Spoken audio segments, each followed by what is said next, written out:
Hi babes, welcome back to my channel. So today I'm going to be showing you how to bleach knots on a frontal or closure. So of course we're going to start off with some bleaching powder. This is just the one that I use. I'll post that link down below. Of course I'm going to use my 30 volume developer. I just tend to like the way that it lifts. Of course a mixing brush and also a mixing bowl. So I'm just going to go ahead and take 1 cup full of the bleaching powder, and I'm just kind of eyeballing it. Technically, I'm using this about 1-to-1, but I start off with just half of that developer, and I slowly start to mix it. I don't like to go straight in with the 1-to-1. So when I say that, I mean the bleaching powder versus the developer. I like to kind of just slowly add it in just to make sure that the consistency is exactly what I want, because I don't want this to seep through the lace too much. You know, I just want it to literally lay on top and hit those knots, and that's it. Some people make the mistake of over bleaching the knots or having that seep in way too far, and then you'll notice that your roots end up becoming blonde. So we're not going for that. And as you can see, the consistency is just really smooth. Basically it won't move at all. So that's exactly what we're going for. We don't want it to drip easily. So as you can see, it takes a lot of energy just for me to get that product off of the brush, and that's how you know you're ready. So of course, get you a frontal. You can either use the lace frontal, or if you're going to be doing the closure, you want to flip it on the outside. Here I'm just showing you the parting area. It's not too much on this particular wig. This is supposed to be a 360 frontal. However, as you can see, that very bottom piece of lace, it was no point in me even attempting to dye that, because it just was no point. So yeah, I'm just going to start off with using just a tad bit of bleach onto the brush, and just to lightly tap it on there. You'll notice that once you start applying this, it kind of has holes in it, but you can kind of see exactly what I mean. It's just that the lace does not get fully saturated immediately, so you'll find yourself having to go back over those spots just to make sure that everything is smoothed over. And you definitely want to take your time with this. You don't want to try to speed up the process by using more products to try to smooth over, if that makes sense, because what will happen is it becomes heavy on the lace, which I actually ended up making that mistake in this video. But of course you would have saw that in my previous video, and I showed you how to correct it.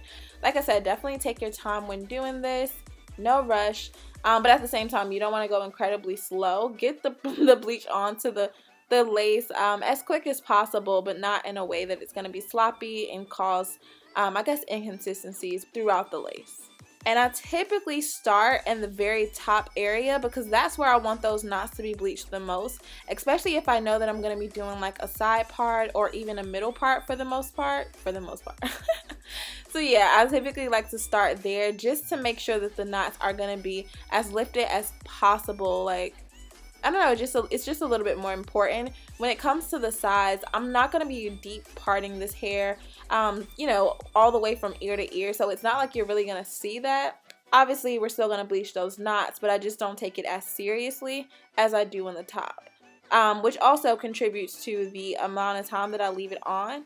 So we're going to leave this on for about 7 to 10 minutes. However, from the time that you've applied the bleach, obviously that's going to vary throughout the hair. So you want to make sure that you start in the most important parts and work your way around. And this frontal this wig actually came with combs on the underside of it. So as you can see, I'm just going around that and making sure to fully saturate the wig.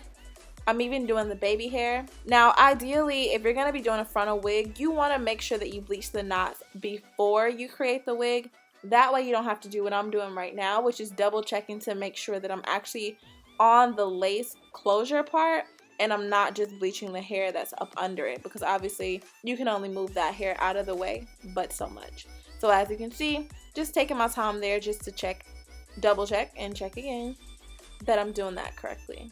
And I typically always have some bleach left over, so that 1-to-1 ratio works out perfectly.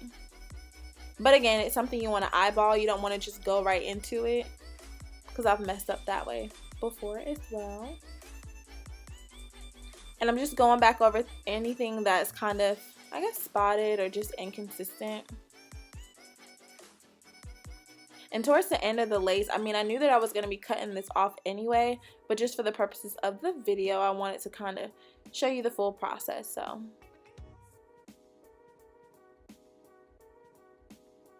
it's pretty much what we're working with. You want to go over the baby hairs because, I mean, they need to be bleached as well, even though we're going to be customizing that. So like I said, just allow this to process for the 7 to 10 minutes. Obviously, you want to check it in between.